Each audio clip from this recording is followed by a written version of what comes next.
Hi friends, நீங்கள் பார்த்துட்ருக்கிறது கருணக்கிழங்கு காரக்குழம்பு ரொம்ப நல்லாவே இருக்கும். இதோட சேர்த்து பிளாக் சன்னாவும் போட்டிருக்கேன். ஸோ இதுக்கு ரொம்ப சிம்பிளான மெனு தான். கொஞ்சோண்டு எண்ணெய் ஊற்றி வெந்தயம் தாளிச்சிட்டு அப்புறமா சின்ன வெங்காயத்தை போட்டு நல்லா வதக்கிட்டு கறிவேப்பிலை போட்டு நல்லா வதக்கிட்டு அப்புறமா நீங்கள் தக்காளியை நல்லா அரைச்சி இதில் ஊற்றிட்டு மிளகாத்தூள் உப்பு மஞ்சள்லாம் போட்டு நல்லா கொதிக்க வச்சு புளியும் போட்டு கொதிக்க வச்சுட்டு நல்லா மூடி வச்சிட்டிங்க. நல்லா இந்த கன்சிஸ்டன்சிக்கு வந்துடும். பாருங்கள், முட்டை பொரியல் இதுவும் நம்ம சொரா புட்டு மாதிரியே இருக்கும். இதில் வேறு எதுவும் மசாலாலாம் போடாத, வெங்காயம் மாத்திரம் போடணும். வெங்காயம், இஞ்சி, பச்சை மிளகா, அப்புறமா முட்டை, அவ்வளோதான்.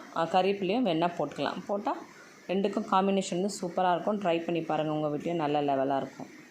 ஹாய் ஃப்ரெண்ட்ஸ், நீங்கள் பார்த்துட்ருக்கிறது கருணக்கிழங்கு காரக்குழம்பு ரொம்ப நல்லாவே இருக்கும். இதோட சேர்த்து பிளாக் சன்னாவும் போட்டிருக்கேன்.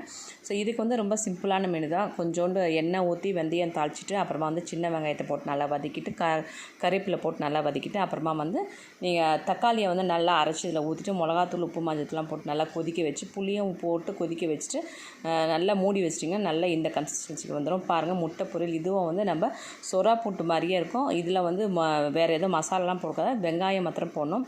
வெங்காயம், இஞ்சி, பச்சை மிளகா, அப்புறமா முட்டை, அவ்வளோதான். கறிவேப்பிலையும் வேணால் போட்டுக்கலாம். போட்டால் ரெண்டுக்கும் காம்பினேஷன் சூப்பராக இருக்கும். ட்ரை பண்ணி பாருங்கள், உங்கள் வீட்லையும் நல்ல லெவலாக இருக்கும்.